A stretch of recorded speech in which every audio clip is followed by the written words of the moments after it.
Bonjour à tous, je vous retrouve aujourd'hui pour un nouveau bilan acquisition de la semaine, donc qui va être assez court étant donné que la semaine prochaine, donc dimanche prochain, j'expose à une brocante et je ne pense pas avoir le temps de filmer les acquisitions. Donc là j'ai 1, 2, 3, 4, 5, 6, 7 livres à vous présenter. Alors je vais commencer par deux achats que j'ai fait samedi dernier en fait, je crois que ça remonte à samedi dernier ceux-là. Alors il s'agit de deux livres de chez Milady. Alors d'abord le tome 11 de Psy Changeling, le labyrinthe de désir de Nalini Singh.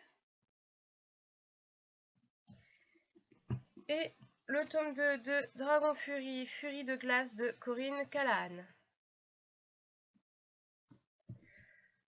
Ensuite, il reste plus que des partenariats que j'ai reçus dans la semaine. Donc on va commencer par deux mangas reçus des éditions Ototo. Donc d'abord un qui était prévu. Donc il s'agit du tome 1 de Axel World de Reiki Kawahara. Donc l'auteur de Sword Art Online. Et un qui n'était pas prévu et que je suis comment dire, déçue de ne pas pouvoir lire étant donné que c'est un volume 11 et que je n'ai pas les précédents. Donc ça va pas être très pratique pour le lire. Alors il s'agit du tome 11 donc de Spice and Wolf de Izuna Azekura. Ensuite, un livre reçu de la part des éditions Lumen. Donc, je vais ça. Il s'agit de Watch Dogs Dark Clouds de John Shirley. Donc leur dernière parution dans leur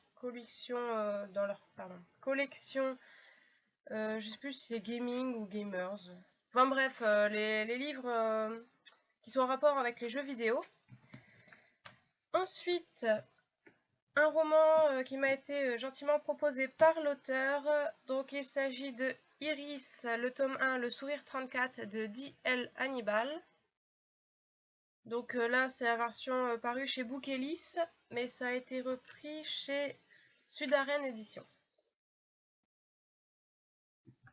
Et pour terminer, un livre qui m'a été envoyé par Céline de True Blood Addict. Donc Un ténébreux voisin de Caroline Linden chez J'ai lu, collection Aventure et Passion. Donc il me semble que c'est un tome 2 de la collection de la série Scandale. Alors comme dans ce genre de série, on ne suit pas forcément les mêmes personnages, ça ne posera pas de problème que je n'ai pas lu le premier.